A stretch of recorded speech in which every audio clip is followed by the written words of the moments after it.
Net খুললে আপনারা যারা আছেন আপনাদের জন্য ওই বিষয়টা বেশি প্রযোজ্য ছিল যে ইবাদতের দিকে আমরা যেন অটুট থাকি বা ইবাদতের দিকে যেন মনকে ঝুঁকাই। কিন্তু এই বক্তব্য নেটে যাবে। অধিকাংশ মানুষ যে ফাত্রামিতে লিপ্ত হয়েছে তারা ইবাদতকে এখন নগণ্য করে দেখতেছে। এখন তাদের ডাক সুর ফিলিস্তিনে তারা জিহাদে যাবে, এটা হচ্ছে তাদের ডাক। তো আলহামদুলিল্লাহ আল্লাহ সুবহানাহু ওয়া তাআলা কোনো না কোনো একটা ইস্যুর কারণে ইসলামের কোনো না কোনো একটা বিধানকে জাগিয়ে দেন। যেমন রাসূলুল্লাহ সাল্লাল্লাহু আলাইহি ওয়াসাল্লামের সিরাত আমরা অধিকাংশ মানুষ পড়ি না, কিন্তু যখনই কোনো কাফের দেশে রাসূল সাল্লাল্লাহু আলাইহি সাল্লামকে নিয়ে কটূক্তি করা হয় তখনই মুসলিমদের সেই চেতনা ফিরে আসে। তখন আবার দেখা যায় রাসূলুল্লাহ সাল্লাল্লাহু আলাইহি সাল্লামের মান সম্মান নিয়ে বক্তব্য পেশ করা হয়, তখন মানুষ এটাকে জানার চেষ্টা করে। ঠিক যেমনি মুসলিমদের উপরে কোনো না কোনো আঘাত আসে তখনই মুসলিমদের হুঁশ আসে যে আমাদেরকে প্রতিবাদে আসতে হবে। অথচ এই নেটের জগৎ ছাড়াও এই পৃথিবীতে সবসময় মুসলিমদের উপরে কোনো না কোনো দেশে কোনো না কোনো জায়গায় তারা অত্যাচারিত হয়েছে আর হচ্ছে, যেটা আল্লাহ সাত আকাশের উপর থেকে তিনি দেখতে পাচ্ছেন। আমরা তখন ঘুমিয়ে, আমরা তখন খানাদানা, আমরা তখন আমোদ প্রমোদ নিয়ে ব্যস্ত, কিন্তু আল্লাহ সুবহানাহু ওয়া তাআলা তিনি সব দেখতে পাচ্ছেন, আমরাই শুধু অন্ধ। কিন্তু যখন আল্লাহ আমাদেরকে দেখিয়ে দিলেন, এটা আলহামদুলিল্লাহ যে এখন পুরো বিশ্বের মুসলিমদের মধ্যে এতটুকু তো অন্তত সেন্স ফিরে এসেছে যে না, আমাদেরকে প্রতিবাদী হতে হবে। কিন্তু আফসোস, প্রতিবাদী হয়েছে তারা, কিন্তু প্রতিবাদটা কিভাবে করতে হবে সেটা এখন আর তারা তাদের আলেমদের কাছ থেকে নিচ্ছে না। তারা তাদের নবীদের সুন্নাহ কি সেটা প্রক্ষেপ করতেছে না, কোরআন হাদিস কি বলে এটা আর দেখতেছে না। এখন প্রত্যেকেই মুজতাহিদ, প্রত্যেকে এখন মানে মুফতি, প্রত্যেকে এখন মানে মুজাহিদ, তার কিছু নাই, ওকে ধাক্কা দিলেও পড়ে যাবে। ও এখন বলতেছে যে ও জিহাদে গিয়ে ও ইহুদিদেরকে কচুকাটা করবে। তো আমরা ওইদিকে যেতে চাচ্ছি না, আপনাদের আবেগ নিয়ে আমরা খেলবো না, কারণ আমরা এই নির্বুদ্ধিতা দেখেছি যে তারা তাদের আলেমদেরকে পর্যন্ত ছুঁড়ে ফেলে দেবে যদি হক কথা বলে, তার মন মতো না হলে ছুঁড়ে ফেলে দেবে। খুতবা হয়তো সবাই শোনে না, শুরু থেকে হয়তো একটু দেখে লাইক কমেন্ট শেয়ার করে দিয়ে স্কিপ করে। এই জন্য শুরুতে এ কথাটা বলে দিই, আজকে অধিকাংশ মানুষকে আমরা আপনাদেরকে বলতেছি, অধিকাংশ শ্রোতাদেরকে নেটে যারা থাকে তাদেরকে আমরা বলবো ও কাকে ফলো করে, কোন আলেমকে ও ফলো করে। ওর উল্লেখযোগ্য একজন আলেমের নাম ওকে বলতে হবে যে আমি ওনার সব ফতুয়াকে গ্রহণ করি বা ওনার দিক নির্দেশনা মোতাবেক আমি চলি। সেটা আহলে হাদিস বলেন আর হানাফি বলেন, যে কোনো মতবাদের লোক হোক, আপনি দেখতে পাবেন অধিকাংশ শ্রোতা অনুসারীরা ও নির্দিষ্টভাবে কোনো একজন আলেমকে ফলো করে না। কিছু ব্যক্তিদেরকে দেখা যায় যারা তাবলিগ করে, যারা চরমনায়ের মুরিদ, যারা দেওয়ানবাগী আটরশি মাইজভান্ডারের মুরিদ, তাদেরকে দেখা যায় তাদের পীরকে অনুসরণ করতে, পীর যেভাবে বলে সেভাবে তারা চলে। কিন্তু পীরের মুরিদ যারা না, বিভিন্ন সংগঠনের লোক, যেমন কথিত যারা নিজেদেরকে আহলে হাদিস দাবি করেন কিন্তু প্রকৃত অর্থে আপনি আহলে হাদিস না। নিজেকে যে ব্যক্তি কোরআন সুন্নাহর দাবি করেন বলে আমি মুসলিম, কিন্তু আপনার নির্দিষ্ট কোনো ইমাম নাই, আপনি কোনো একজন শেখকে নির্দিষ্টভাবে আপনি ফলো করেন না। যার কথাটা আপনার ফেভারে চলে যায় তার কথাটাকে শুধু আপনি পোস্ট করেন, কিন্তু কালকে যদি উনি আপনার বিপক্ষের কোনো কথা বলে দেয় তখন আপনি তাকে মাদখালি বলে গালি দেন, যে হচ্ছে ইহুদি নাসারাদের দালাল, এ হয়ে গেছে সৌদি আরবের পাঁচাটা গোলাম, এ হয়ে গেছে রিয়ালখোর ডলারখোর, এইভাবে আপনি বলেন। তাহলে আমরা প্রথম মেসেজ থাকবে আপনি কাকে ফলো করেন, সে আলেমের ফতুয়া কি। সৌদি আরবে তো আলহামদুলিল্লাহ তারা কোনো না কোনো প্রত্যেক বছরই এমন বিজ্ঞ কোনো না কোনো আলেম থাকে এক যুগে যার ফতুয়াটাকে কাউন্ট করা হয়। সব মসজিদ দেখবেন ওই অমুক শেখের ফতুয়াটা পেশ করা হয়, যে অমুকের ফতুয়া এটা, বিন বাজ এটা বলেছে, ইবনে ওসাইমিন এটা বলেছে, অমুক মক্কা মদিনার ইমাম এটা বলেছে। তাদের একটা নির্দিষ্ট একটা কেন্দ্র ব্যক্তি থাকে। আমাদের বাংলাদেশে এরকম কোনো ব্যক্তি নাই কেন? কেন বলা হয় না যে অমুকের ফতুয়াটাকে আমি গ্রহণ করি?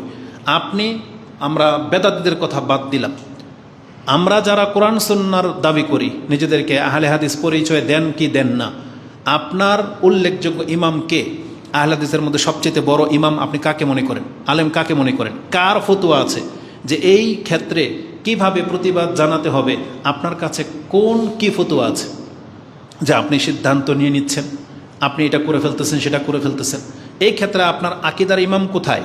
আকিদা নিয়ে কথা বললে যখনই আপনি একজন ভালো আলেমের একটা পোস্ট দিয়ে দেন, তার কথা উদ্ধৃতি দেন, এখানে যে মাঠে নামতে হবে ফিলিস্তিনের পক্ষে গিয়ে, ইহুদিদের বিপক্ষে গিয়ে কিভাবে আপনি প্রতিবাদ জানাবেন, সেটা আপনার আলেমের কি ফতোয়া আছে? আপনার কাছে কি দিক নির্দেশনা আছে?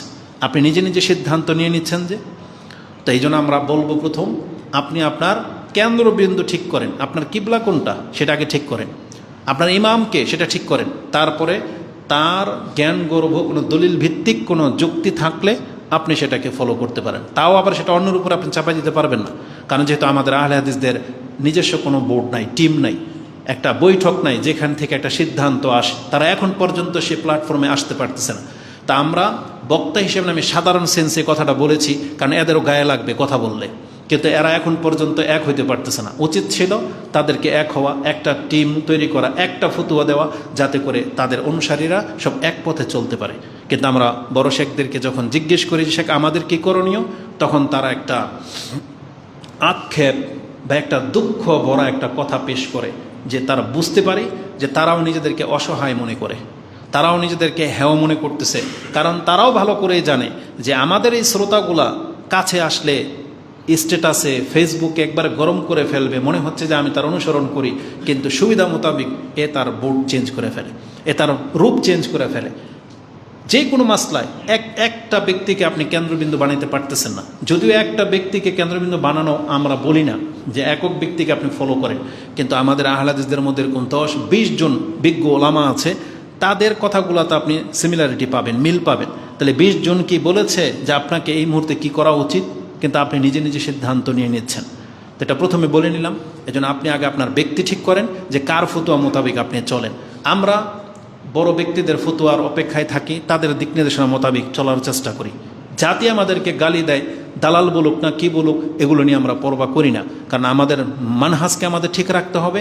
আমরা যাদের কথা মোতাবেক চলি তাদের কথার দিকে তাকিয়ে থাকতে হবে। দিক নির্দেশনা ওদিক থেকে আসলে ওটা মেনে নেওয়াটা আপনার জন্য কল্যাণকর। আজকে হাদিসের মধ্যে সেই কথাটা থাকবে, আমি আমার ওপিনিয়নটা আপনার কাছে পেশ করে নিলাম। তো আজকের খুতবায় আমি আর ওই ইবাদতের কবুল হওয়া না হওয়া নিয়ে বলবো না। আজকে এই কিয়ামতের শেষ জামানার কিছুটা ইঙ্গিত দিই, কারণ রমজান আসার আগে আমাদের একটা বিষয় ছিল কিয়ামতের আলামতগুলো নিয়ে। ওই বক্তব্যগুলোতে প্রায় 10টা বক্তব্য আমার হয়ে গেছে। তার মধ্যে একটা আলামত হলো ফিতনা ছড়িয়ে পড়া। পৃথিবীতে কিয়ামতের আলামত হলো কিয়ামতের আগে পৃথিবীতে ব্যাপক ফিতনা দেখা দেবে। কতটা বিপর্যয় দেখা দেবে? এই ফিতনা হচ্ছে মুসলিমদের উপরে বিপর্যয়, মুসলিমদের উপরে বিপদ আপদ, মুসলিমদের উপরে নির্যাতন করা হবে, মুসলিমদেরকে হত্যা করা হবে। এই মর্মে যে হাদিস রয়েছে, রাসূলুল্লাহ সাল্লাল্লাহু আলাইহি ওয়াসাল্লাম তিনি বলেন, মানুষ হয়তো বুঝতে পারতেছে না পরিস্থিতিটা কতটা খারাপের দিকে যাবে, তবে একটু ইঙ্গিত, একটা উদাহরণ, একটা এক্সাম্পল রাসূল দিয়েছেন। সেটা কি? আবু হুরায়রা রাদিয়াল্লাহু তাআলা আনহু তিনি বলেন, আনি নবী সাল্লাল্লাহু আলাইহি ওয়াসাল্লাম ক্বালা লা তাকুমুস সাআতু হাত্তা ইয়ামুররু রাজুলু বিকবরি রাজুল ওয়া ইয়াকুল, কিয়ামত ততক্ষণ পর্যন্ত কায়েম হবে না এই পৃথিবীতে এমনও মুসলিম আছে যারা দিনের উপরে টিকে থাকতে চায়, তার উপরে এমন মুসিবত আসবে, তার রাষ্ট্রে, তার দেশে, তার সমাজে এমন বিপর্যয় দেখা দেবে, সে নিজেকে মুর্দা হওয়া পছন্দ করবে। সে তার কোনো আত্মীয় স্বজন রিলেটেড কোনো বন্ধুবান্ধব তার মুসলিম ভাইয়ের কবরের পাশে গিয়ে জিয়ারত করতে গিয়ে সেই কথা বলবে, ইয়া লাইতানি মাকানাহু, হায় আমার দুর্ভোগ, আজকে যদি আমি এর জায়গায় হইতাম। যেমন উদাহরণ নিয়ে নেন, আমাদের কয়েকজন শেখ ইতিপূর্বে মারা গেছে এই গত কয়েক বছরের মধ্যে। তাদের মধ্যে ধরে নেন বাংলাদেশের যারা গণ্যমান্য ব্যক্তি, তাদের মধ্যে হচ্ছে দেলোয়ার হোসেন সাইদি রাহেমাহুল্লাহ, তারপরে আব্দুল আল কাফি, তারপরে শাহাদাত খান ফয়সাল, যাদেরকে আমরা চিনি। এরকম আরও অনেক আলেমরা মারা গেছে। আমরা যারা বেঁচে আছি, এই পরিস্থিতি এখন ওই দিকে আসতেছে যে আমরা হয়তো তাদের কবর জিয়ারত করতে গেলে এই কথাটাই বলবো যে আপনি মরে গিয়ে তো বেঁচে গেছেন, আপনি যদি দেখতেন এখন দুনিয়ার পরিস্থিতি কত মারাত্মক খারাপের দিকে যাচ্ছে। তা আজকে পৃথিবী, আমরাও যারা সৎলোকেরা মারা যাব, তার পরবর্তী যে যুগটা আসবে এটা আরও খারাপ হবে, কারণ রাসূলুল্লাহ সাল্লাল্লাহু আলাইহি সাল্লাম সেদিকে ইঙ্গিত করেছেন। তার মানে একজন মুসলিম ব্যক্তি সে তখন মরে যাওয়াটাকেই কল্যাণকর মনে করবে, যদিও হয়তো আমার আপনার মৃত্যুটা হবে কঠিন মৃত্যু, কেউ হয়তো আমাদেরকে মেরে দেবে, অ্যাক্সিডেন্ট হয়তো আমরা মরে যাব, হয়তো ভূমি ধস হবে, কোনো না কোনোভাবে আমরা মারা পড়ব, কিন্তু মরে যাওয়ার পরে যারা বাকি থাকবে তারা আফসোস করবে যে আমিও যদি ওই ঘটনার সাথে মরে যেতাম, এটা আফসোস করবে। এত মারাত্মক কিছু হতে যাচ্ছে না। রাসূল সাল্লাল্লাহু আলাইহি ওয়াসাল্লাম এই ভাষা ব্যক্ত করতেন না যে আমরুর রাজুল বি কবরির রাজুল, একজন মৃত ব্যক্তির কবরের পাশ দিয়ে যখন সে যাবে তার পেরেশানিটা এতটা গভীর মনে হবে যে হায়, আমি যদি ওর মতো মৃত ব্যক্তি হইতাম তাহলে হয়তো ভালো ছিল। তার মানে এখানে দুইটা জিনিস, এক, আত্মহত্যা করা যে জায়েজ নাই, কারণ যদি আত্মহত্যা করা যায় তো রাসূল বলে দিত যে এক ব্যক্তি আত্মহত্যা করে ফেলবে, কিন্তু যেহেতু আমরা আত্মহত্যা করতে পারবো না, কিন্তু আমরা মৃত্যুটাকে পছন্দ করতাম যে মরে গেলেই হয়তো বেঁচে যাইতাম। এটা আপনি বুখারী এবং মুসলিমে পেয়ে যাবেন। বুখারীতে কিতাবুল ফিতনার মধ্যে ৭১১৫, মুসলিমে হাদিসটি আপনি এটাও কিতাবুল আল ফিতানের মধ্যে পেয়ে যাবেন ৭১৩৭।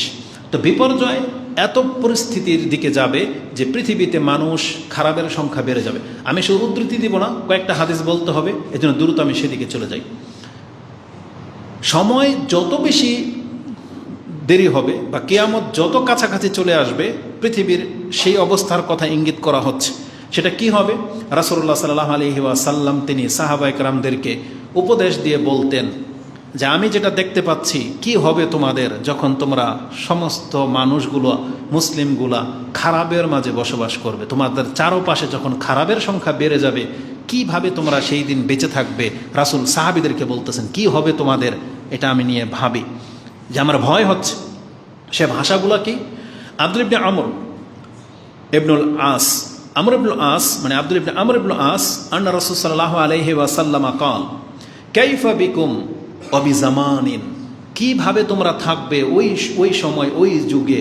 অথবা তিনি বলেছিলেন ইউশিকু, আমার ভয় হয়, আই ইয়াতিয়া জামানুন, তোমাদের উপরে এমন একটা যুগ আসবে,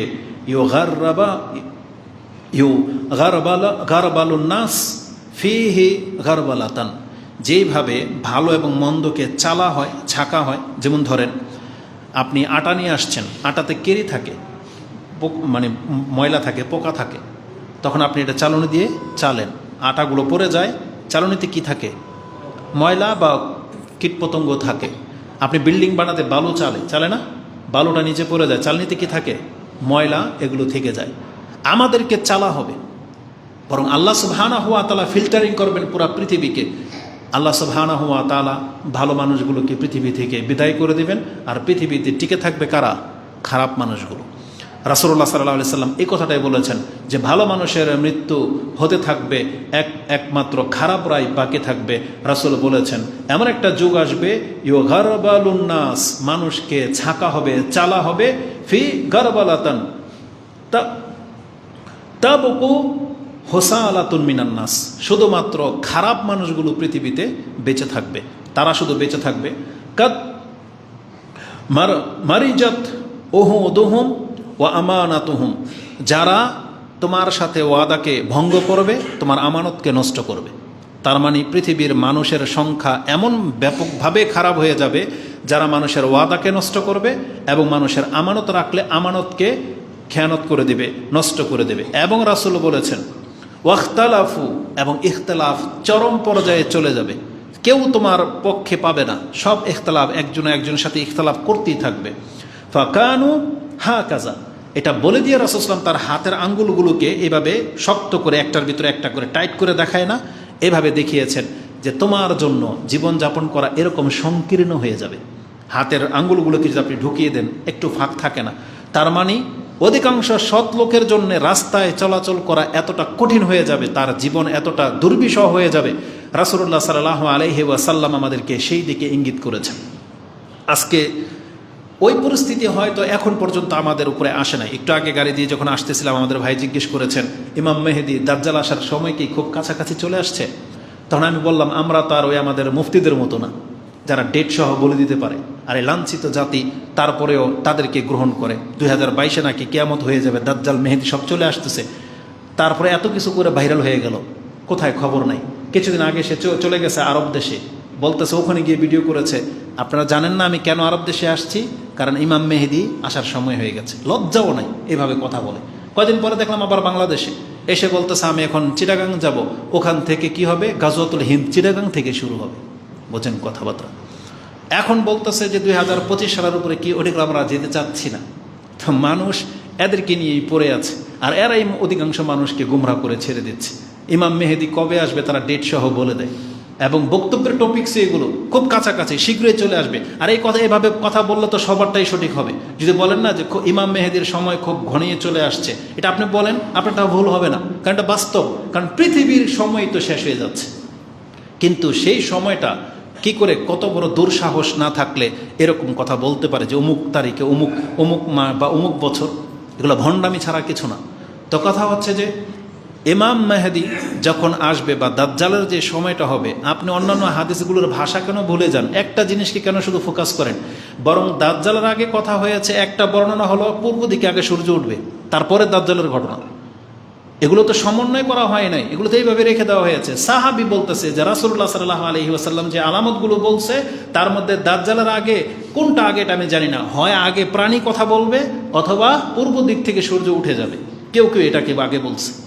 তারপরে বলছে পৃথিবীর এমন সংকীর্ণ পর্যায়ে চলে যাবে যখন যেখানে সেখানে হত্যা। কিন্তু আজকে বাংলাদেশে হত্যা হয়, কিন্তু এই যে আপনি মসজিদের মধ্যে নামাজের জন্য উপস্থিত হয়ে গেছেন, সারা রাত ধরে তাহাজ্জুদ পড়তে পারবেন, সফর করতে পারবেন, কেউ বাধা দিবে আপনাকে? এখন কি বম্পিং হয় বাংলাদেশে? তার মানে আপনি এখন নিরাপত্তায় আছেন। এইভাবে পৃথিবীর বহু রাষ্ট্র নিরাপত্তায় আছে, শুধু ফিলিস্তিন, ইন্ডিয়া, মায়ানমার এগুলোতে হচ্ছে। কিন্তু এই পরিস্থিতিটা পুরো পৃথিবীর মুসলিমের সাথে হবে। বলা হয়েছে মুসলিমদের জন্য জীবন সংকীর্ণ হয়ে যাবে। এটা শুধু ফিলিস্তিনের ঘটনা না, এটা আপনার বাংলাদেশেও ঘটবে, এটা ইন্ডিয়াতে ঘটবে, এটা আপনার সৌদি আরবের মতো জায়গায় পর্যন্ত ঘটবে। আজকে সৌদি আরব, কাতার, কুয়েত, দুবাই, তাদেরকে শান শৌকতের সাথে দেখতে পাচ্ছেন। বেশি দিন এই নেয়ামত আল্লাহ সুবহানাহু ওয়া তাআলা স্থায়ী রাখবে না। তারা খারাপ হওয়া শুরু হয়ে গেছে। তারা খারাপ হওয়া মানে তাদের বিপদকে ডেকে আনতেছে। এটাও হাদিসে আছে, একটু পরেই বলবো। পৃথিবী এত সংকীর্ণ হয়ে যাবে, ইমাম মেহেদি যে যুগটা মানুষ প্রত্যাশা করবে যে সহ্য জুলুম আর সহ্য হচ্ছে না, আল্লাহ সুবহানাহু ওয়া তাআলা একজন ন্যায়পরায়ণ শাসক কেন আমাদের কাছে পাঠায় না, ওই তখনকার ঘটনা এটা। কিন্তু তার আগে আপনার জীবন অতিষ্ঠ হয়ে যাবে। বলা হয়েছে দাজ্জাল আসার আগের যে সময়টা হবে, কয়েক বছর বৃষ্টি বন্ধ হয়ে যাবে, কয়েক বছর তারপরের দুর্ভিক্ষ শুরু হয়ে যাবে, খাদ্যের ঘাটতি দেখা দেবে। দাজ্জালকে মানুষ এমনিতে গ্রহণ করে নেবে না। দাজ্জাল তো আসবে একটা পীরের ভেষ, ও তো আল্লাহর ওলি। দাজ্জাল কি আছে? রাসূল সাল্লাল্লাহু আলাইহি ওয়াসাল্লাম দুই ব্যক্তিকে তাওয়াফ করতে দেখেছেন, প্রথম ব্যক্তি, দ্বিতীয় ব্যক্তি। বলছে প্রথম ব্যক্তিটাকে, যার শরীরে ঘাম ঝরতেছে, একটু লম্বা চুল, গেটিটা উঁচা, তখন বলতেছে এটা হচ্ছে ঈসা মাসিহ। বলছে পরে যে তাওয়াফ করতে দেখলেন, বলছে এটাকে, বলছে এটা মাসিহুদ দাজ্জাল, এ কোকড়ানো চুল, এটা হচ্ছে দাজ্জাল। তাহলে কাফের কি তাওয়াফ করে? ও মুসলিম রূপে আসবে, আল্লাহর ওলি রূপে আসবে, বলবে যে আমি আল্লাহ, নিজে ডাইরেক্ট আল্লাহ দাবি করবে। দাজ্জাল এটা করবে না, যেটা আমাদের পীরেরা দাবি করে, যে ওরা এখন আংশিক মুর্দাকে জিন্দা করে দিতে পারে, আপনাকে রিজিকে বাড়াই দিতে পারে। আর ও বড় দাজ্জাল, বড় পীর হয়ে আসবে, আর ও বলবেন আমি আল্লাহর ওলি, ডাইরেক্ট বলবে আমি আল্লাহ। ও বলবে বৃষ্টি হতে, বৃষ্টি ঝরে যাবে। আল্লাহ এই ক্ষমতাকে দিয়ে রেখেছে। তার মানে সেই দুর্ভিক্ষের কবলে পড়েছেন আপনি। এখন আপনি ডিসাইড করে নিচ্ছেন যে মেহেদির সময় চলে আসছে।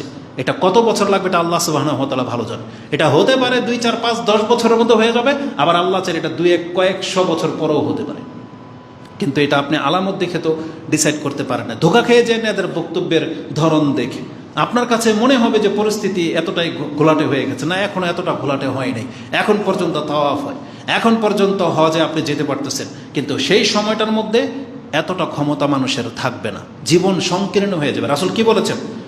তোমার জীবন এতটা সংকীর্ণ হয়ে যাবে তুমি পথ চলতে পারবে না। হ্যাঁ, কারো কারো জীবন এতটা সংকীর্ণ হয়ে গেছে, কিন্তু এটা ব্যাপক পর্যায়ে হবে। আজকে আমাদের সমাজে গতকালকে রাতের 1:30 বাজে লাইভ আপনি দেখবেন করেছি, আমাদের যেখানে বসবাস করি তার পাশে অনুষ্ঠান করেছে, রাতের 1:30 পর্যন্ত তারা গান বাজিয়েছে। কত নির্বোধ! এদেরকে আমরা গালি দিতে আমাদেরকে লজ্জা লাগে যে নির্বোধরা বলতেছে এখন এগুলোর বিপক্ষে বলার সময় না, এখন জিহাদের সময়। এখন যে গান শুনে শুনুক, জেনা করে করুক, যে মদ খায় খাক, যে নামাজ না পড়ে না পড়ুক, এগুলো নিয়ে আপনার কথা বলবেন না। এখন জিহাদের ডাক দিতে হবে। বোঝেন ভাষা? তো এটা কাদের ফতোয়া? এর ওস্তাদকে, যারা এই যে এগুলো লিখে ফেসবুকের মধ্যে, নেটের মধ্যে শুধু আপনি দেখতে পাবেন, বলতেছে এক বাপের বেটাও যে আমরা যদি এখন ইসরায়েলের পার্শ্ববর্তী রাষ্ট্র হইতাম তাহলে ইহুদিদেরকে দেখিয়ে দিতাম। আরে তুমি তোমার পার্শ্ববর্তী রাষ্ট্র ইন্ডিয়ারে কিছু দেখাও, তোমার ঘরের লগে মন্দির, ওদেরকে তো কিছু কইতে পারো না। আর তুমি যাচ্ছ এই এত শত কিলোমিটার পার হয়ে ইসরায়েলে। তোমার চাইতে বহু বড় জাজবাওয়ালা ইমানদার এখনও তো মিশরে আছে, নাই? ইয়েমানে নাই? সৌদি আরবে নাই? তারপর তার পার্শ্ববর্তী রাষ্ট্র কি তুরস্ক না? তাদের মধ্যে কি মুসলমানরা কি সব কি ওই সব ওহাবি? তুরস্কের সব ওহাবি? তোমার মিশরের বাপদাদারা কি সব ওহাবি, নাকি তারা তোমাদের মাযহাবেরই লোক? তো তারা কেন চুপ করে বসে আছে? তাদের বর্ডারই তো ইসরায়েল। তো এখান থেকে বড় বড় ফতোয়া কথা বলে, আর আমরা এগুলো বলতে গেলে বলবে যে এই যে এরা এই ইসরায়েলের পক্ষে, এরা ফিলিস্তিনের বিপক্ষে। যেখানে আমাদের নবীদেরকে হত্যা করেছে ইহুদিরা, আপনাকে ছাড়বে, আমাদেরকে ছাড়বে?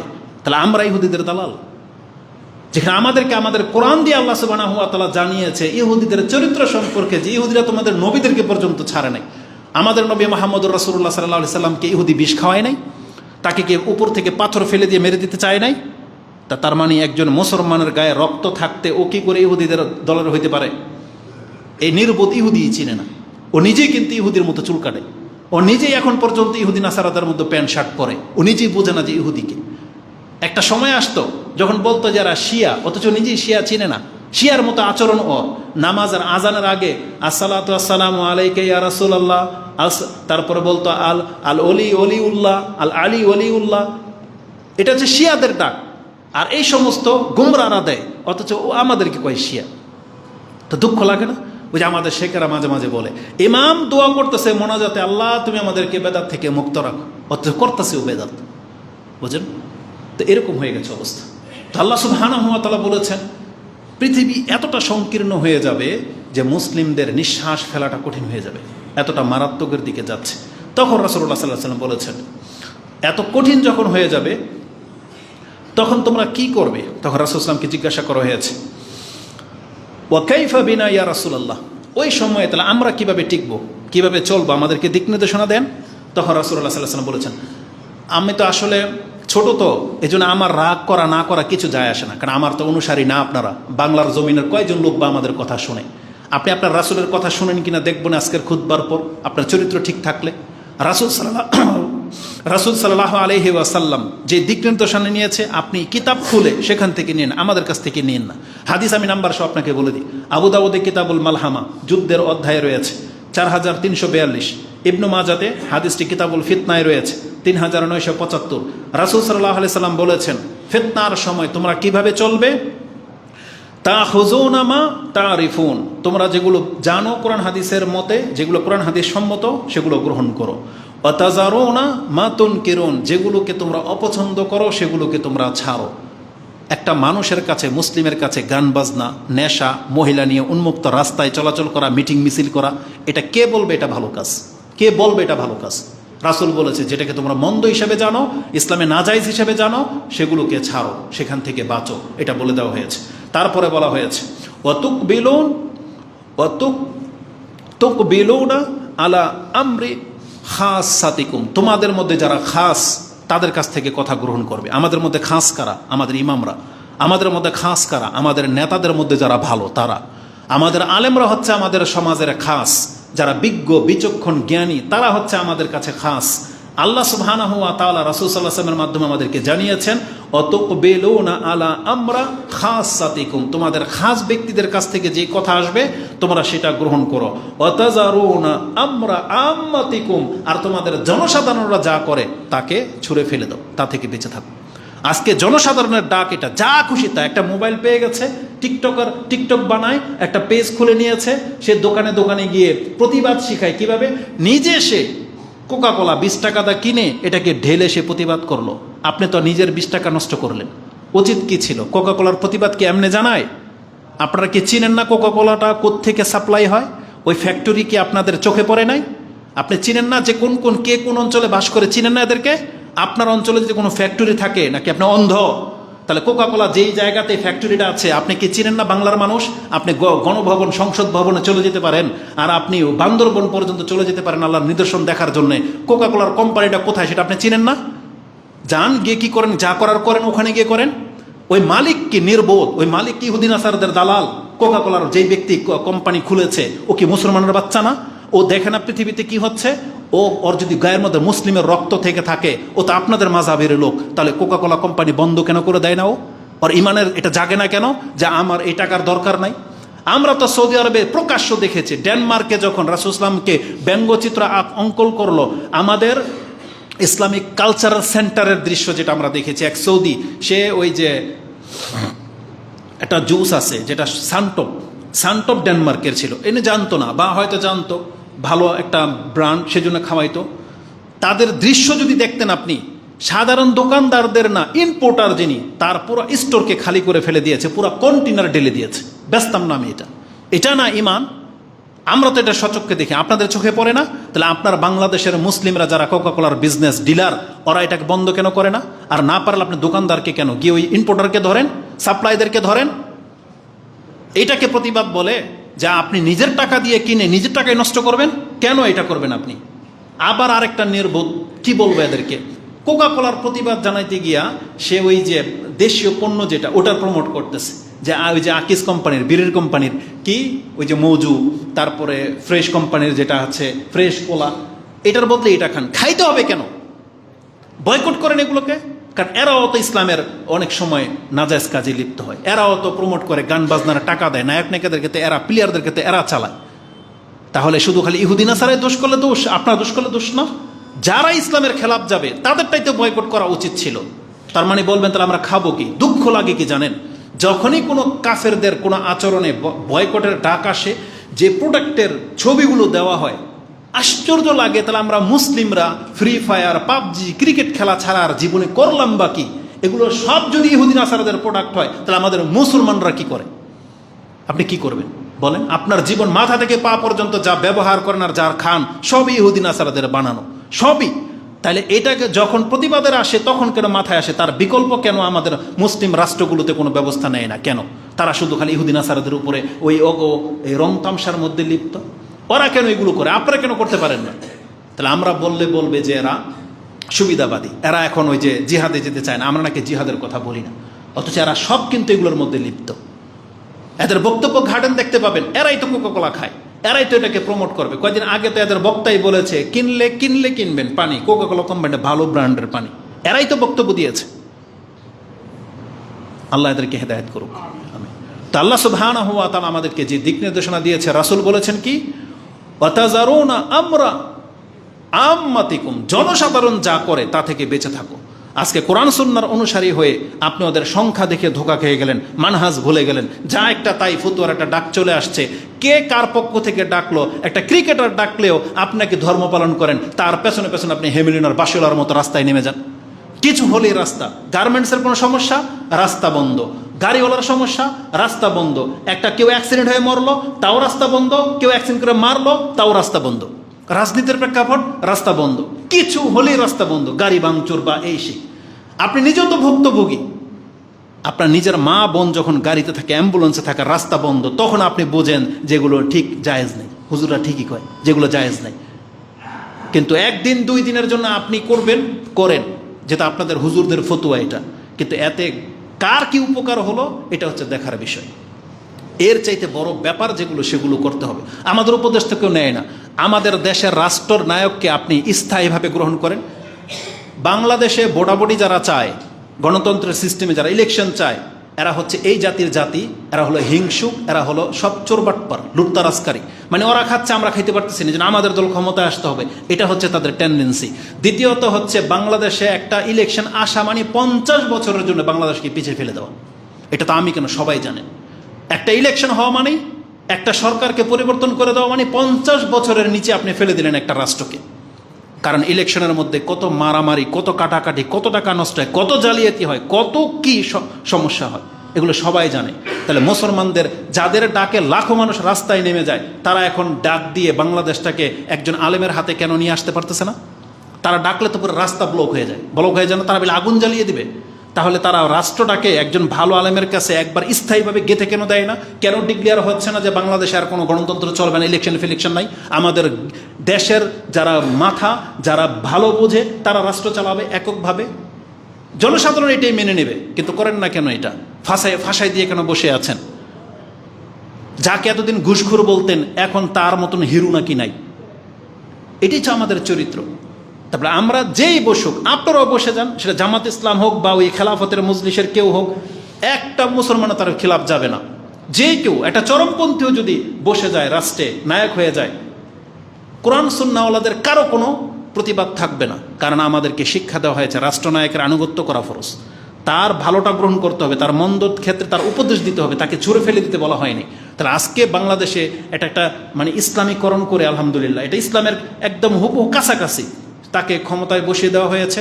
এখন তাকে টিকিয়ে থাকার জন্য চেষ্টা করেন, কিন্তু আরেক দল লেগে আছে না একে সরাইতে হবে, কাজ করতে দেন, ওনাকে সাথে হয়ে ওনাকে শক্তিশালী করেন। এগুলো তো আমাদের কাছ থেকে উপদেশ নেবে না। আমাদের ডিফেন্সকে বলেন, আমাদের যুবকদেরকে স্কুলের মধ্যে এই অস্ত্রের ট্রেনিং নেওয়া শিখান, আমাদেরকে অস্ত্র কেনার অনুমতি দিয়ে দেন, বা আমাদের কাছ থেকে অস্ত্র নিয়ে আপনারা ডিফেন্স শক্তিশালী হন। যেখানে যে কোনো সময় আল্লাহ বলেছেন মুসলিমদের শত্রু হচ্ছে, প্রকাশ্য শত্রু হচ্ছে ইহুদি এবং যারা শিরিক করে আল্লাহর সাথে। ইহুদিরা পশ্চিম দিকে আছে, আর পূর্ব দিকে মুসলিমদের শত্রু কারা? হিন্দুরা।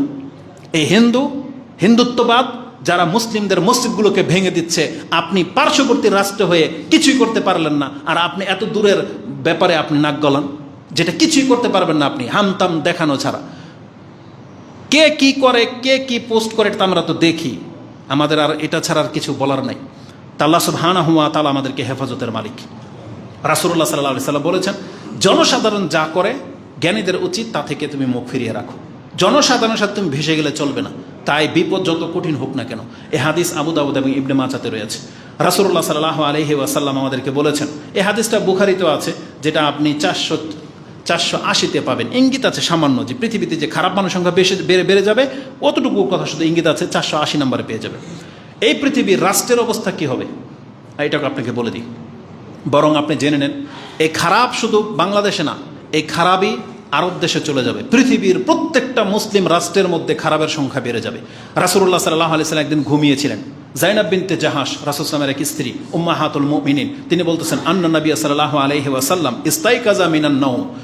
ইস্তাইকাজা মিনান নাওম, রাসূল সাল্লাম হঠাৎ করে একদিন ঘুম থেকে জেগে, মানে আতঙ্কিত হয়ে জেগে তিনি বলতেছেন, ও হুয়া ইয়াকুল, তিনি বললেন, লা ইলাহা ইল্লাল্লাহ, লা ইলাহা ইল্লাল্লাহ, লা ইলাহা ইল্লাল্লাহ, ওয়াইলুল লিল আরাব মিন শাররিন কাদ ইক্তারাব। আরবদের ধ্বংস খুব কাছাকাছি চলে আসছে। কিসের জন্য? তাদের খারাপের কারণে। মিন শাররিন বলা হয়েছে আরবদের খারাপের কারণে আরবদের ধ্বংস কাছাকাছি চলে আসছে। কাদ ইক্তারাব, একবারে নিকটে চলে আসছে। এটা কিসের ভিত্তিতে রাসূল সাল্লাল্লাহু আলাইহি ওয়াসাল্লাম বললেন আরবরা যে খারাপ হয়ে যাবে, আর খারাপ হয়ে গেলে এদের ধ্বংস অনিবার্য? রাসূল বলেছেন, ফুতিহা আল ইয়াউমা মিন রাদমিল ইয়াজুজ ওয়া মাজুজ কাহাজা। রাসূলুল্লাহ সাল্লাল্লাহু আলাইহি ওয়াসাল্লাম তিনি হয়তো সাহাবীদেরকে এভাবে গোল করে দেখিয়েছিলেন। 10-এর মধ্যে দেখা যায় না, এটা 1 আর এটা 0, 10, এইভাবে আরবরা 10 দেখায়। তো এইভাবে রাসূল সাল্লাল্লাহু ইঙ্গিত করেছিলেন যে এই যে এতটুকু, আর আমরা কি করি, মানে হালাকাটা, এই যে গোলটা যে এতটুকু ছিদ্র করে ফেলেছে ইয়াজুজ মাজুজ, আজ থেকে 1400 বছর আগের রাসূল সাল্লাল্লাহু এটা সংবাদ। 1450, 1450 বছর ধরে নেন রাসূলুল্লাহ সাল্লাল্লাহু আলাইহি ওয়াসাল্লামের এই সংবাদ। তার মানে এই 1400 বছরে আরব কতটা খারাপ হয়েছে এটা আপনাদের চোখের সামনে। আমরা নাকি আরবদের খারাপ দেখি না, বলি না, হ্যাঁ আরব অনেক খারাপ হয়ে গেছে, কিন্তু আমাদের দেশের চাইতে এখনো ভালো আছে। যতটা খারাপ বাংলার মুসলিম, তার চাইতে অনেকটা আরব এখনো ভালো আছে, যেটা আমরা থেকে দেখে আসছি। ইসলামের খেদমত দেখতেছি। আপনি মুখ পুছে নিলে এটা আপনার দোষ, আপনার চোখে সমস্যা, কিন্তু আপনি সত্যকে এটাকে উপেক্ষা করতে পারেন না। ওদের মধ্যে অনেক খারাপ আছে, তবে পার্সেন্টেজে আমাদের চাইতে ভালো আছে, জেনে নেন। আর যেই দিন পার্সেন্টেজে ওরা খারাপের সংখ্যা বেড়ে যাবে, তখন আপনি জেনে নেন আমরা বললেও আল্লাহ এদেরকে ধরবে, না বললেও আল্লাহ এদেরকে ধরবে। আজকে দুবাই, কাতার, কুয়েত যতটা খারাপ হয়ে গেছে, ওপেন যেভাবে তারা রাষ্ট্রকে ওই দিকে নিয়ে যাচ্ছে, এই সৌদি আরবও ওই দিকেই যাবে। এক পর্যায়ে উন্নতের চরম শিখরে পৌঁছে যাবে, উন্মুক্তভাবে ল্যাংটা ঘুরবে, জেনা হবে, মদ হবে, সব কিছুই উন্মুক্ত হয়ে যাচ্ছে দিন দিন। তারপরে দেখেন এদের অবস্থাটা কি হয়। রাসূলুল্লাহ সাল্লাল্লাহু আলাইহি ওয়াসাল্লাম বলেছেন এটা। তখন উম্মাহাতুল মুমিনিন জাইনাব রাদিয়াল্লাহু তাআলা জিজ্ঞেস করলেন, আনাহালিকু ওফিনা সলিহুন, ইয়া রাসূলুল্লাহ, আমাদের মধ্যে সৎ লোকেরা বাকি থাকবে, তারপর আমাদেরকে হালাক করে দেওয়া হবে? তার মানে আজকে আরবের কিছু সৎ লোক আছে, কিন্তু পাপের মাত্রা যেহেতু বেড়ে যাচ্ছে, আল্লাহ রাসূল সাল্লাল্লাহু আলাইহি ওয়াসাল্লাম বলেছেন, নাম, হ্যাঁ এটাই করা হবে। ইজা কাসুরাল খাবাস, পাপীরা যখন বেড়ে যাবে, পাপ যখন বেড়ে যাবে, তখন সেই সমাজের গুটি কয়েক ভালো লোক থাকবে, কিন্তু তাদেরকে সহ আল্লাহ সুবহানাহু ওয়া তাআলা হালাক করে দেবে। ওই কয়েকটা ভালো লোকের কারণে দেশকে আল্লাহ টিকিয়ে রাখবে না, তখন পুরো জাতির উপরে আযাব আসবে ওই খারাপ মানুষগুলোর কারণে। এটা আপনি হাদিস পেয়ে যাবেন বুখারী এবং মুসলিমে। বুখারীতে হাদিসটি 3346, মুসলিমে হাদিসটি 7127, ইবনে মাজাতে হাদিসটি 3953-তে রয়েছে, যে রাসূল বলেছেন পাপ যখন মাথা চাড়া দিয়ে উঠবে, তখন সেই জাতিকে আল্লাহ রাখবে না। তার মানে এটা হচ্ছে পৃথিবীর শেষ দিকে কি পরিস্থিতি হতে যাচ্ছে সেটাকে শুধু আপনাকে ইঙ্গিত দিচ্ছি। রাসূলুল্লাহ সাল্লাল্লাহু আলাইহি ওয়াসাল্লাম বলেছেন রাষ্ট্রীয় ক্ষমতা কেমন হয়ে যাবে পৃথিবীর শেষ দিকে। রাসূলুল্লাহ সাল্লাল্লাহু আলাইহি ওয়াসাল্লাম থেকে একটা হাদিস আপনি নিয়ে নেন। মুয়াজিন ওয়া আবি ওবায়দা, দুইজন সাহাবী থেকে কোট করা হয়েছে। কালা, তারা দুইজনে বলেন, কালা রাসূলুল্লাহ সাল্লাল্লাহু আলাইহি ওয়াসাল্লাম ইন্না হাযাল আমর বাদা রাহমাতান ওয়া নবুওয়াতান। এই যে যুগটা, ইসলামের যুগটা শুরু হয়েছে আল্লাহর রহমত এবং নবুয়ত দিয়ে। মানে তখন নবীদের যুগ, নবী ছিলেন, আমাদের নবী মুহাম্মদ সাল্লাল্লাহু আলাইহি ওয়াসাল্লাম তিনি ছিলেন এবং রহমত ছিল। তারপরে রাসূল বলেছেন সুম্মা তাকুনু রাহমাতান ওয়া খিলাফাতান, তবে আমার পরে রহমত বাকি থাকবে এবং খিলাফত বাকি থাকবে, যেটা 30 বছর পর্যন্ত হাসান রাদিয়াল্লাহু তাআলা আনহুর 6 মাস রাজনীতিতে থাকা অবস্থায় এই রহমত বাকি ছিল। রাসূল সাল্লাল্লাহু আলাইহি ওয়াসাল্লাম বলেছেন রাহমাতান ও খিলাফাতান, খেলাফত থাকবে রহমতের সাথে। তারপরে পৃথিবীর অবস্থা কোথায় চলে যাবে? সুম্মা কাইনান মুলকান আদুদান, তখন এই দুনিয়া চলে যাবে মালিকদের হাতে, তখন বাদশাহিত্ব শুরু হবে, রাজতন্ত্র শুরু হবে এবং তারা হবে জালেম। এই জুলমের শুরু, এই খারাপের শুরু, মানে রাজতন্ত্রের মাধ্যমে এই পৃথিবীতে মানে শাসন ব্যবস্থা কায়েম হবে, পুঁজিবাদী কায়েম হবে, তারপর থেকেই এই অত্যাচারগুলো শুরু হবে। সুম্মা কায়নান উতুওয়ান ওয়া জাবরিয়াতান, তারপরে শুরু হবে এই যে মালিকদের পরে শুরু হবে এই যে ক্ষমতা, দেখেন গণতন্ত্র শুরু হয়ে গেছে, লড়াই, মানে কে কার থেকে ক্ষমতা ছিনিয়ে নেবে, এদের যুগ শুরু হবে। তারা হবে উতুওয়ান, মানে তারা হবে সীমালঙ্ঘনকারী, ও জাব্বারিন, মানে জাবরাতান জাবরিয়াতান বলা হয়েছে, মানে একেবারে একজন আরেকজনকে নাস্তানাবুদ করে দেবে। মানে স্বৈরাচারের দেখেছেন কি, এটা তো আপনারা সবাই জানেন, কারা ক্ষমতায় বসলে কি করে, এটার যুগ শুরু হবে। তারপর রাসূলুল্লাহ সাল্লাল্লাহু আলাইহি ওয়াসাল্লাম বলেছেন ওয়া ফাসাদান ফিল আরদ, আর এই জমিনে শুধু ফাসাদ ব্যাপক হবে, প্রত্যেকটা রাষ্ট্রের একই চিত্র হয়ে যাবে, যেটা রাসূলুল্লাহ সাল্লাল্লাহু আলাইহি ওয়াসাল্লাম বলেছেন। ইয়াস্তাহিল্লুনাল হারির, ফাসাদটা কি? তারা হারির, রেশমকে হালাল করে নেবে। ওয়াল ফুরুজ, জেনাকে হালাল করে নেবে। ওয়াল খামর, মদ খাওয়াটাকে, নেশা করাটাকে হালাল করে নেবে। ওয়ায়ুরযাকুনা আলা যালিক, আল্লাহ কি করবেন? এই পাপের মাত্রা যখন তারা বেড়ে যাবে, আল্লাহ তাদেরকে অঢেল নেয়ামতে ডুবিয়ে দেবে। মানে মানুষের কাছে এত টাকা পয়সা হবে, সবাই কোটিপতি, সবাই ধনী। রাসূল বলেছে না যে সাদকা করবে, সাদকা দিবেন, সাদকা নেয়ার মতন কোনো লোক থাকবে না। আজকে আমাদের সমাজে এতটা পয়সার মালিক মানুষ হয়ে গেছে যে ফেতরার যে আমরা 2.5 কেজি চাউল দেই না, আপনি আশ্চর্য হয়ে যাবেন, এই চাল নিতে চায় না, ফেতরার চাল নিতে চায় না। তার মানে তারা টাকা চায়, তারা শিক্ষা দিয়ে দিয়েছে টাকার দরকার, সবই তো নেশা করে, এই করে সেই করে, এনজিও সুদের সাথে জড়িত, টাকা দিয়ে সে কি করবে? তখন সে ওগুলাকে দূর করবে। আর আমাদের মধ্যে কত মানুষ আছে 2.5 কেজি চাউল আপনি ফেতরা দিবেন, আপনার কাছে কেমন কেমন যেন লাগে। কেন? কারণ আপনি তো খাবেন ফুচকা, বার্গার, পিৎজা, আপনি তো খাবেন ওই যে নুডলস, উমুক তুমুক, শ্যামাই, বিরিয়ানি, কাচ্চি, তো গরিবরা এই চাল খাবে? আপনি মানে চিন্তা করে দেখেন ইসলামের ফতোয়াটা তার কাছে কোন দৃষ্টিভঙ্গিতে চলে গেছে। তার মানে সে এতটা পয়সাওয়ালা হয়ে গেছে যে আমি ঈদের দিন কাচ্চি, বিরিয়ানি, পোলাও খাবো, আর গরিব ব্যক্তিকে আমি ভাতের চাউল দেব। সুবহানাল্লাহ। তার মানে আপনি আল্লাহ সুবহানাহু ওয়া তাআলার দিকে তাকান নাই যে আল্লাহ আপনাকে কতটা পয়সাওয়ালা বানিয়ে দিয়েছে। কিন্তু যার ঘরে খাবার নাই, এর জন্যে 2.5 কেজি চাউল আল্লাহর অনেক বড় নিয়ামত। ঈদের দিনের পোলাওয়ার চাইতে 2.5 কেজির চাউলের অনেক মূল্য ছিল। আমরা ওদিকে যেতে চাচ্ছি না, আমি জাস্ট আপনাকে বোঝাতে চেয়েছি। রাসূল বলেছেন পৃথিবীতে আল্লাহ তাদেরকে অঢেল সম্পত্তিতে ডুবিয়ে দিবেন। রেজাল্ট কি? আল্লাহ সন্তুষ্ট হয়ে দিবেন না, আল্লাহ এদের পাপের কারণে এত নিয়ামত দিয়ে দিবেন যাতে ও আর তওবা করার দিকে ওর মনই না ঝোঁকে, ও আমোদ প্রমোদ করতে করতেই মরে যাবে, তারপর আল্লাহর সাথে তাদের সাক্ষাৎ হবে। এটা হচ্ছে পৃথিবীর চিত্র। রাসূল বলেছেন ওয়ায়ুরযাকুনা আলা যালিকা হাত্তা ইয়ালকাল্লাহ, তখন তারা আল্লাহর সাথে গিয়ে এই অবস্থায় এই তওবা করার সুযোগ আল্লাহ তাদেরকে দেবে না, যারা পাপের মধ্যে এইভাবে জড়িয়ে যাবে। যেটা আজকে আমাদের রাষ্ট্রপ্রধানদেরকে দেখতে পাচ্ছেন, যারাই রাষ্ট্রে ক্ষমতায় নেতা হয়ে যায় তারা ফুলে একবারে কি হয়ে যায় আপনি দেখতে পারেন। তাদের জীবনটাই কাটে কিভাবে, তারা তওবার নাম পর্যন্ত নেয় না। লাখ ও কোটি টাকা তারা রিজার্ভ করে নিয়ে উদাও হয়ে গেছে বা তারা রিজার্ভ ব্যাংকে পাঠিয়ে দিয়েছে, কিন্তু তারা ভুল করে নেই, তওবা করার মতো তাদের কোনো কিছু ঘটে নাই। তাদের জীবন নিয়ে তারা মানে এতটাই উৎফুল্ল। প্রশাসনের লোকেরা যখন জেনা করে, শিক্ষকরা যখন জেনা করে, নেতারা যখন জেনা করবে, মহিলাদের সাথে সম্পর্ক যাদের অনর্গল লেগেই আছে, তাহলে সেই জাতির আর কোন জিনিসটাকে পাপ মনে করবে বলেন? কোনটাকে? যেটাকে রোমান্স হিসেবে নিয়ে নিয়েছে। তো রাসূলুল্লাহ সাল্লাল্লাহু আলাইহি ওয়াসাল্লাম বলেছেন এটা হচ্ছে পৃথিবীর চিত্র। আমাদের করণীয় কি ছিল? আমাদেরকে তো বলা হয়েছিল, এবার আমি খুতবাকে সংক্ষিপ্ত করে দিই, আমাদেরকে তো বলা হয়েছিল আমরা যেন দুনিয়ামুখী না হই, আমরা যেন পরকালমুখী হই। আমাদেরকে কে রাসূল ইসলাম থেকে দিক নির্দেশনা দিয়ে দেওয়া হয়নি? আল্লাহকে আমাদেরকে জানাই নাই? আমাদের সম্পর্কে এই পৃথিবীর যখন পরিস্থিতি এদিকে চলে যাবে, ওই যে যখন বলতেছেন ইমাম মেহেদী আসবে, ঈসা আলাইহিস সালাম আসবে, সেই যুগটা কেমন হবে এই হাদিসটি আমি আপনাকে স্মরণ করে দিতে চাই। সাওবান রাদিয়াল্লাহু তাআলা তিনি বলতেছেন, কালা রাসূলুল্লাহ সাল্লাল্লাহু আলাইহি ওয়াসাল্লাম ইউশিকু, আমার ভয় হয়, আল উমাম আন তাদা আলাইকুম কামা তাদা আল আকলাতু ইলা কাসআতিহা, যেভাবে ক্ষুধার্ত মানুষ খাদ্য পেলে খাদ্যের প্লেটে এসে চারদিক থেকে তাড়াতাড়ি বসে যায়, খাদ্যকে ছিন্ন ভিন্ন করে খেয়ে ফেলে, আমার ভয় হয় আমার উম্মতের উপরে সারা বিশ্বের ইহুদি নাসারা কাফের বৌদ্ধ মুশরিক তারা এইভাবে ঝাঁপিয়ে পড়বে। এইভাবে তারা খাদ্যের দিকে যেভাবে ঝাঁপিয়ে যায় মুসলিমদের উপরে তারা ঝাঁপিয়ে পড়বে। তখন একজন সাহাবী বলতেছেন, ইয়া রাসূলুল্লাহ অমিন কিল্লাতিনা নাহনু ইয়াউমা ইজিন, আমরা কি সেই দিন সংখ্যায় কম থাকবো, মানে মুসলিমদের সংখ্যা কম থাকবে এই জন্য তারা এরকম করবে?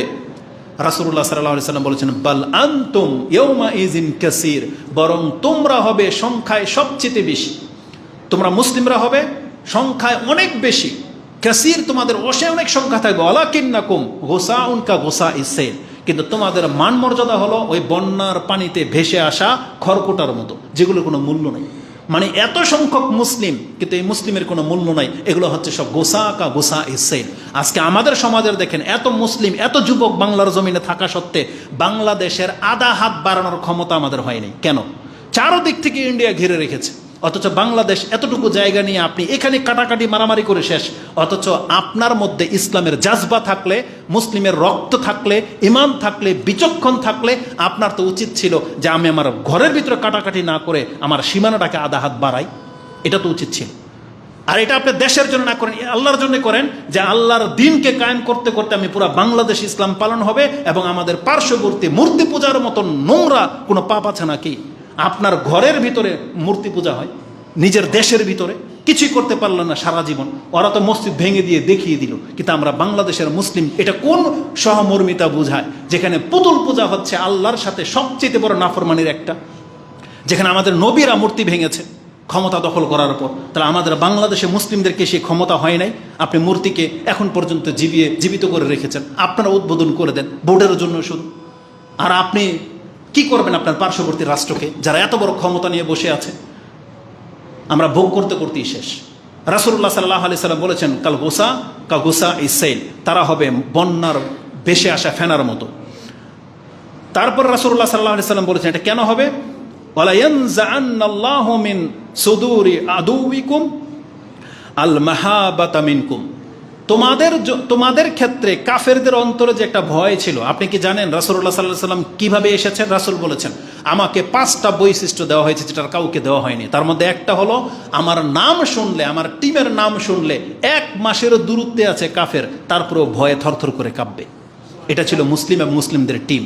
রাসূলুল্লাহ সাল্লাল্লাহু আলাইহি সাল্লাম তিনি বলেছেন, মুসলিমদের এমন একটা সেনাদল আমাদেরকে আল্লাহ পাঠিয়েছে, আমার টিম, যাদের নাম শুনলে 1 মাসের দূরত্বে কাফের আছে তারপর থরথর করে কাঁপবে, এতটা ভয় পায় মুসলিমদেরকে। কিন্তু আল্লাহ সুবহানাহু ওয়া তাআলা এই মুসলিমদের ক্ষেত্রে কাফেরদের অন্তর থেকে সে ভয়টাকে তুলে নেবে।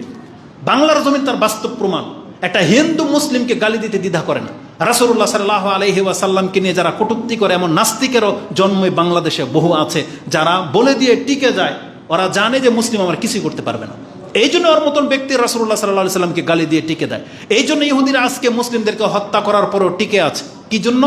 কারণ আল্লাহ ওদের অন্তর থেকে আমাদের ক্ষেত্রে যে ভয়, আজকে ইসরায়েল যদি সেই ভয়টা পাইতো যে আমি যদি একটা মুসলিমের গায়ে টোকা দিই তার মানে আমার অস্তিত্ব পর্যন্ত শেষ করে দিবে, এই ভয়টা যদি থাকতো ও কি কোনোদিন করতো এই কাজটা?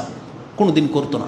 আমাদের কোন শাসকের একটা ঘটনা শুনেছিলাম, কোন একটা খ্রিস্টান এরিয়াতে একজন সাহাবীর কবর ছিল, নামটা আমি ভুলে গেছি, খুঁজলাম কালকে রাত্রে পেলাম না, কবর ছিল। ওখান থেকে ঘোষণা দিয়েছে যে তোমার এই লাশকে আমরা তুলে ফেলে দিব। মানে এই সাহাবীর লাশ অথবা তাবির লাশ, কার লাশ ছিল? ওই খ্রিস্টান বলতেছে আমরা এখান থেকে কিন্তু এর লাশকে অপমান করব। মুসলিম শাসক কি বলেছে জানেন? তো তাদের একটা খ্রিস্টানকে রাখবো না। আমাদের দেশের বা কিছু বলছে যে একটা খ্রিস্টানকে আমি রাখবো না, একবারে সব কুচুকাটা করে ফেলবো একটা লাশের কারণে। একটা মুসলিমের লাশকে যদি অপমান করবি তো তোর পুরো জাতি পর্যন্ত শেষ করে ফেলবো। এটা না ছিল আমাদের শাসক মুসলিমরা?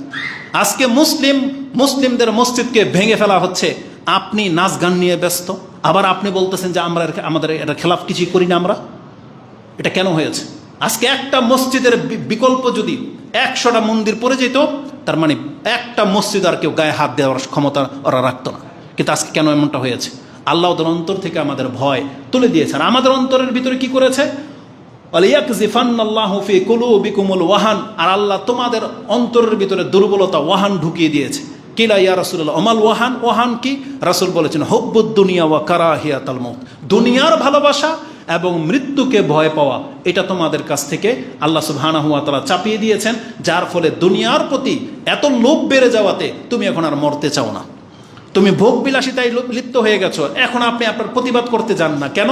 রাস্তায় প্রতিবাদ করলে আপনার এখন ভয়, আমার সাথে এরকম করা হবে, আমার সাথে এটা করবে, সেটা করবে, আমাকে একঘরে করে দেবে, মেরে দেবে। এটাই হচ্ছে এই ভয় আজকে আমাদেরকে প্রতিবাদ করা থেকে দূরে ঠেলে দিয়েছে। আর যখন আমরা প্রত্যেকে প্রতিবাদ করা থেকে দূরে সরে গেছি, তখন আমাদের চোখের সামনে সবার সাথে মূর্খামিগুলো করা হচ্ছে, সবার সাথে। তো রাসূলুল্লাহ সাল্লাল্লাহু আলাইহি সাল্লাম বলেছেন যে হুব্বুদ দুনিয়া ওয়া কারাহিয়াতাল মউত, তোমরা যখন শহীদ হওয়া, আল্লাহর রাস্তায় মরে যাওয়াটাকে ভয় পাইবা আর এটাকে তোমরা তুচ্ছ তাচ্ছিল্য মনে করবা, তখন তোমাদের কাছ থেকে এত বড় নিয়ামত আল্লাহ সুবহানাহু ওয়া তাআলা ছিনিয়ে নেবে। আমরা তো সবাই মরবো, ফিলিস্তিনরা মরতেছে না? একবার বলেছিলাম যে ফিলিস্তিন ইহুদিদের ট্যাঙ্কের সামনে ওই গুলাইল নিয়ে দাঁড়ায়, এটা কি ওর অস্ত্র? এটা কেন হলো? ও তো মরবে। এটা কি বলেছে আল্লাহ সুবহানাহু ওয়া তাআলা? এতগুলো পুরুষ ফিলিস্তিনের মধ্যে বসবাস করে, তাহলে ওরা যদি হামাস আর কতগুলো নাম বলা হচ্ছে, ওদের কাছে অস্ত্র দেখা যায়, তাহলে ওই ফিলিস্তিনি যুবকদের হাতে কেন ওদের অস্ত্র দেয় না? ওদেরকে কেন ট্রেনিং দেয় না? ওদেরকে সাথে কেন নামে না? বা ওরা কেন এই হামাসের দলের অন্তর্ভুক্ত হচ্ছে না? এখান থেকে যে বসে বসে চিল্লান কেন করা হচ্ছে? এটা বাস্তব প্রেক্ষাপট হচ্ছে আমাদের দেশের। আমরা কেন বাতিল দলগুলোর সাথে যাই না কেন? কারণ দলাদলি রেশারে সেটা খুব মারাত্মক জিনিস। হক আর বাতিল খুব মারাত্মক জিনিস। যেই ব্যক্তি বলে যে এই সময় নামাজের কথা বলার সময় না, এই ক্ষেত্রে জেনা, চুরিদারি এগুলো নিয়ে কথা বলার সময় না, এক মহিলা, 2জন মহিলা ভার্সিটির ঢাকার মধ্যে ওন্না ছাড়া বলতেছে যে আমরা মুসলিম শুধু না, মানবতার জন্য রাস্তায় নামি। এই হুজুররা কি করে, আরবরা কি করে? তার মানে এটা মুসলিম না। ও বলতেছে এটা মুসলিমের বিষয় না, এটা মানবতার বিষয়। ও কি নাজাত পাবে এভাবে? এটা বলেছে আল্লাহ সুবহানাহু ওয়া তাআলা। এদেরকে দিয়ে আল্লাহ মুসলিমের খেদমত করবে? হ্যাঁ, করবে। এই যে আজকে আমাদের এক ভাই হয়তো একটা স্ট্যাটাস দিয়ে দিয়েছে, আর ব্যবসা পর্যন্ত নিয়ে টানাটানি লেগে গেছে। আল্লাহ ওকে হেফাজত করুন, আমিন। কথা হচ্ছে যে রাসূল কি বলেছেন, বুখারীর একটা হাদিস আমি আপনাকে বলে দিই। এক ব্যক্তি শহীদ হয়ে যাচ্ছে, রক্ত মানে তার পুরো গায়ে ক্ষতবিক্ষত হয়ে গেছে, সে অনেক কাফেরকে কেটেছে। রাসূল বলেছেন ফিন্নার, এই লোকটা জাহান্নামে যাবে। সাহাবী বলতেছে ইয়া রাসূলুল্লাহ ইজতিহাদান শাদীদান, সে তো আমাদের মধ্যে সবচেয়ে কঠোর জিহাদ করেছে, আর আপনি তার সম্পর্কে বলতে সে জাহান্নামে যাবে? রাসূল এতটুকু বলে চুপ ছিল। পরবর্তীতে খবর নিয়ে দেখা গেল যে এই লোকটা ব্যথার যন্ত্রণায় সহ্য করতে না পেরে আত্মহত্যা করেছে।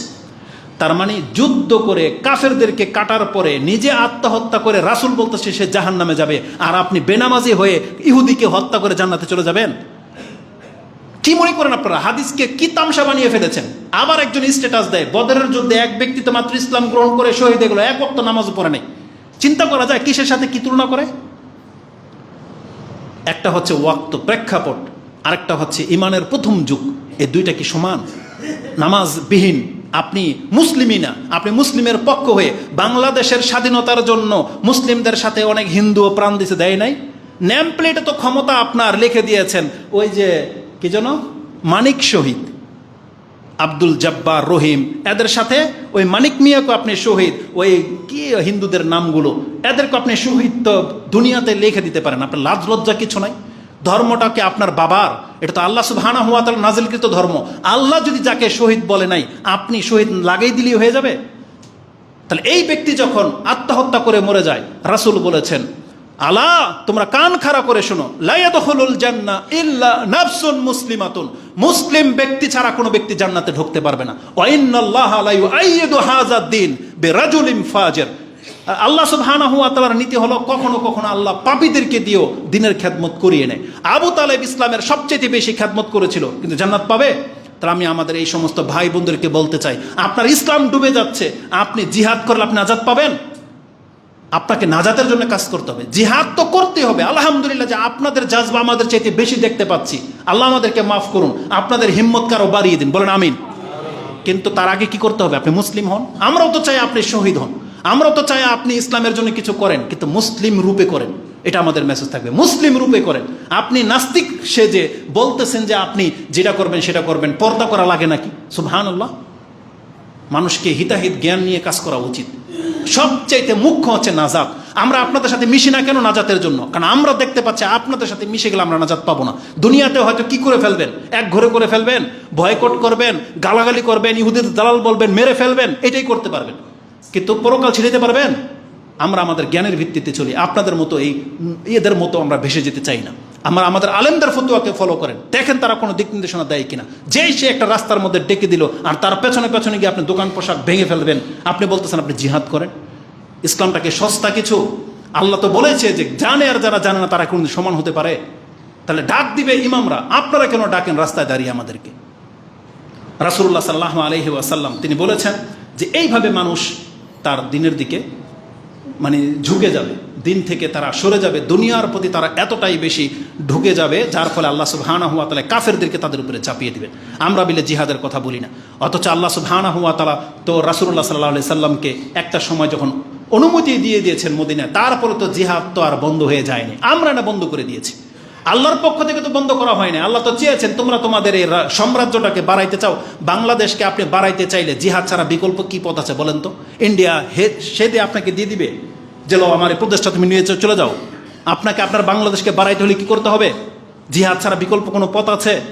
আজকে মায়ানমারের মুসলিমদেরকে কত বছর হয়ে গেল আপনাদের মধ্যে বোঝা করে দিয়ে রেখেছে। পেরেছেন আপনার পার্শ্ববর্তী রাষ্ট্রের মায়ানমারের কিছু করতে?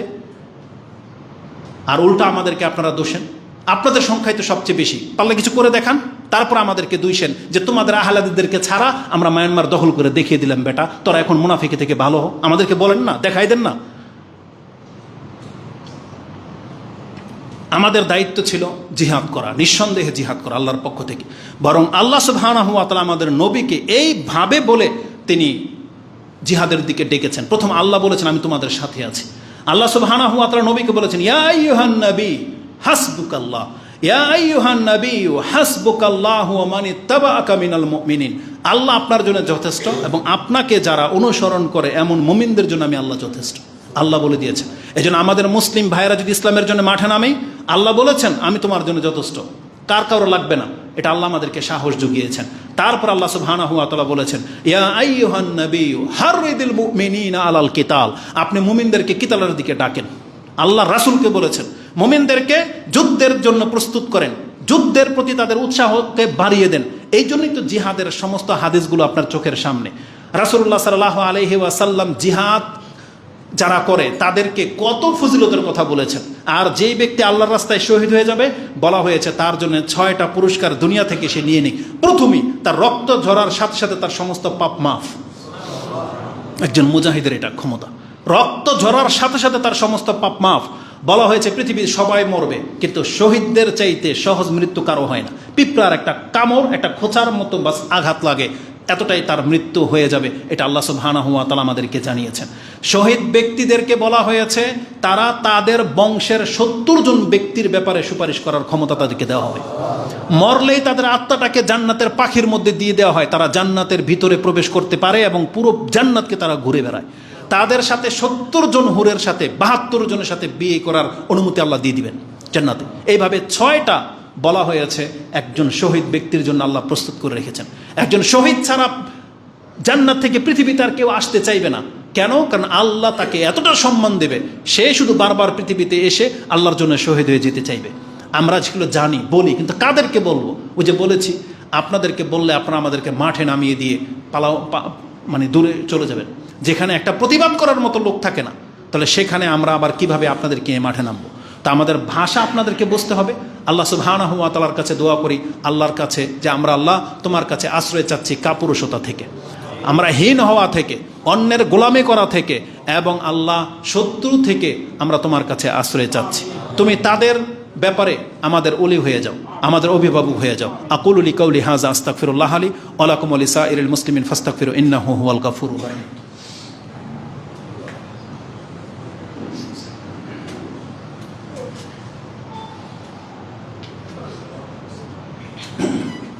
দোয়া আছে, থাক। আলহামদুলিল্লাহি রাব্বিল আলামিন আসসালাতু ওয়াসসালামু আলা আশরাফিল আম্বিয়া ওয়াল মুরসালিন নবিয়িনা মুহাম্মাদিন ওয়া আলা আলিহি ওয়া সাহবিহি আজমাইন ওয়া বাদ। আল্লাহ সুবহানাহু ওয়া তাআলা আমাদেরকে জানিয়েছেন মুসলিমদেরকে ভয় পাওয়ার কোনো কিছু নাই। মুসলিমদেরকে শক্তিশালী মুসলিম ছিল, শক্তিশালী আছে, শুধু সাহসটাকে এখন প্রকাশ করার শুধু সময়, যেটা ইহুদি নাসারারা দেখতে চাচ্ছে। এবং আল্লাহ সুবহানাহু ওয়া তাআলা যেন খুব শীঘ্রই এই ইহুদি নাসারাদেরকে মুসলিমদের আসল রূপটা যেন আল্লাহ দেখিয়ে দেন।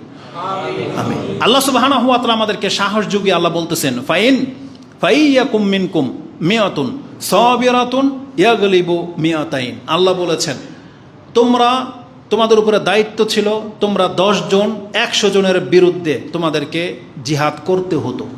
আরেক বর্ণনা আসছে পরের এই আয়াতের প্রথম অংশে, তোমরা যদি 200 জন হও তাহলে 2000-এর বিরুদ্ধে তোমাদেরকে লড়াই করা আল্লাহ ফরজ করেছিলেন। আল্লাহ বলছে আল আন খাফফাফা আনকুম, এখন আমি তোমাদেরকে হালকা করে দিলাম। তোমরা যদি 100 জন মুসলিম ধৈর্য ধারণকারী হও তাহলে তোমাদের বিপক্ষে যদি 200 জন কাফের দাঁড়িয়ে যায় তোমাদের উপরে জিহাদ করা ফরজ। তোমরা যদি 100 জন হও ধৈর্য ধারণকারী, তা তোমাদের বিপক্ষের লোক কয়জন? ডাবল। আল্লাহ বলেছেন ডাবল হলেও ভয় পাইবে না, তোমাদেরকে জিহাদ করতে হবে। অথচ আজকে মুসলিমদের সংখ্যা কিন্তু কাফেরদের চাইতে কম না। আমরা তাদের ডাবলকে পরাজিত করার ক্ষমতা রাখি, কিন্তু তারপর আমরা চুপচাপ বসে আছি না। আল্লাহ সুবহানাহু ওয়া তাআলা বলেছেন যে ইয়াকুন মিনকুম মিয়াতুন সাবিরাতুন ইয়াগলিবু মিয়াতাইন, তোমরা 100 জন হইলে 200 জনকে পরাজিত করতে পারবা। ওয়া ইয়াকুম মিনকুম আলফুন, তোমরা যদি 1000 জন হও ইয়াগলিবু আলফাইনে, তোমরা 2000-কে পরাজিত করার মতন ক্ষমতা তোমাদের মধ্যে রয়েছে, যেটা আল্লাহ সুবহানাহু ওয়া তাআলা সূরা মায়দার মধ্যে উল্লেখ করেছেন। সূরা আনফাল 8 নম্বর সূরার 66 নম্বর আয়াতে আপনি এটা পেয়ে যাবেন। অতএব আমাদেরকে হীনবল হওয়ার কোনো হীনমন্যতা হওয়ার কোনো কারণ নাই। অবশ্যই মুসলিমরা একটা কাফেরের ডাবল, আপনি জেনে নেন। একজন কাফেরের এগেনস্টে 2 জন কাফেরকে হারাতে পারে একজন মুসলিম। শুধু মুসলিমদেরকে একটু জাগতে হবে। আল্লাহ সুবহানাহু ওয়া তাআলা আমাদের গুপ্ত ইমানটাকে প্রকাশ করার তৌফিক দান করুন। আমাদের জাজবাটাকে আল্লাহ সুবহানাহু ওয়া তাআলা এটাকে আরও শক্তিশালী করুন, এবং যে আগুন তারা জ্বালিয়ে দিয়েছে এটা যেন নিভে না যায়, এটা সমাধান না হওয়া পর্যন্ত মুসলিম যেন আর ঘরে না ফিরে আসে। এটা আমাদেরকে আল্লাহর কাছে দোয়া করতে হবে। আমরা আল্লাহ সুবহানাহু ওয়া তাআলার কাছে দোয়া করি যেমনটা নূহ আলাইহিস সালাম করেছিল, কালা নূহ রাব্বি লা তাযার আলাল আরদি মিনাল কাফিরিনা দাইয়ারা। আল্লাহ এই জমিনে তুমি একটা কাফেরকেও ছেড়ে দিও না। এটা আমরা দোয়া করবেন যে আল্লাহুম্মা লা তাযার আলাল আরদি মিনাল কাফিরিনা দাইয়ারা। আল্লাহ তুমি একটা কাফেরকেও অক্ষত অবস্থায় ছেড়ে দিও না, তাদেরকে যেন আমরা নাস্তানাবুদ করতে পারি। আল্লাহ তুমি আমাদের জন্য সেই রাস্তাকে সহজ করে দাও। আমিন। লা ইলাহা ইল্লাল্লাহুল আযীম, লা ইলাহা ইল্লাল্লাহু আলিউল আজিম রব্বুল আরশিল আজিম, লা ইলাহা ইল্লাল্লাহু রাব্বুস সামাওয়াতি ওয়াল আরদি ওয়া রাব্বুল আরশিল কারীম, ইয়া হাইয়্যু ইয়া কাইয়্যুম বিরহমাতিকা আস্তাগীস, ইয়া হাইয়্যু ইয়া কাইয়্যুম বিরহমাতিকা আস্তাগীস। হে চিরঞ্জীব চিরস্থায়ী আল্লাহ, তোমার কাছে আমরা সাহায্য কামনা করতেছি। আমিন ইয়া রাব্বাল আলামিন। আল্লাহুম্মা ইন্না নাজআলুকা ফি নুহুরিহিম ওয়া নাউযু বিকা মিন শুরুরিহিম। আল্লাহ, আমরা তোমার কাছে আশা ব্যক্ত করি তাদের অনিষ্ট থেকে আমরা আল্লাহ তোমার কাছে আশ্রয় কামনা করতেছি। অনাউযু বিকা মিন শুরুরিহিম, তাদের খারাপি থেকে আল্লাহ তোমার কাছে আমরা আশ্রয় কামনা করতেছি। আল্লাহুম্মা মুনজিলাল কিতাব, হে আল্লাহ কিতাব অবতীর্ণকারী, ও মুরসিলা সাহাব, বাতাসকে বয়ে নেওয়ার মালিক, সারিউল হিসাব, দ্রুত হিসাব গ্রহণকারী। আল্লাহুম্মা ইহজিমহুম, আল্লাহুম্মা ইহজিম আল আহজাব, ইহজিমিল আহজাব, যিনি পরাস্তকারী, যিনি সৈন্যদেরকে পরাস্ত করে থাকে, আমরা সেই সত্তাকে ডেকে বলতেছি এহজিমহুম ওয়া জালজিমহুম। আল্লাহ, তাদেরকে তুমি ভূমিকম্প দিয়ে একবারে ধসিয়ে দাও, তাদের পায়ের তলে যেন ভূমিকম্প অনুভব করে আল্লাহ, এমনটা ভীত তাদেরকে করে দাও, এবং তাদেরকে তুমি নিচ্ছিন্ন ভিন্ন করে দাও। আমরা এই মেম্বর থেকে আল্লাহ তোমার কাছে এই দোয়া করতেছি, এবং আমাদেরকে আগে আল্লাহ তুমি সৎ হওয়ার তৌফিক দান করো। যার দোয়া আল্লাহ আকাশ পর্যন্ত যাবে, আমাদেরকে সেই মুস্তাজাবুদ দাওয়া হওয়ার তৌফিক দান করো, এবং আমাদের যুবকদেরকে আল্লাহ তুমি হিদায়াত করো, তাদেরকে রং তামসা থেকে ফিরে আসার, উঠে আসার, ইসলামের খাদেম হওয়ার তৌফিক দান করো। তারা কোরআন এবং সুন্নাহর কথাগুলোকে মেনে নেওয়ার মতন মন মানসিকতা আল্লাহ তাদের অন্তরে তুমি ঢেলে দাও। আমিন ইয়া রাব্বাল আলামিন। এবং আমাদেরও অপরাধের কারণে আল্লাহ, আমাদের খারাপের কারণে আমরা তোমার কাছে আশ্রয় চাচ্ছি, আল্লাহ তুমি আমাদেরকে মাফ করো, এবং আমাদেরকে আল্লাহ তুমি শক্তিশালী করো, আমাদের অনুসারী বানাও, আমরা যেন দিনের কিছু করতে পারি, আমাদেরকে তাদের ইমাম বানাও যারা আমাদের ডাকে আল্লাহ আসতে পারে। আল্লাহ তুমি তাদেরকে বোধ শক্তি দান করো। আমিন ইয়া রাব্বাল আলামিন। সুবহানাকা আল্লাহুম্মা রাব্বানা বিহামদিকা আশহাদু আল্লা ইলাহা ইল্লা আনতা আস্তাগফিরুকা ওয়া আতুবু ইলাইক।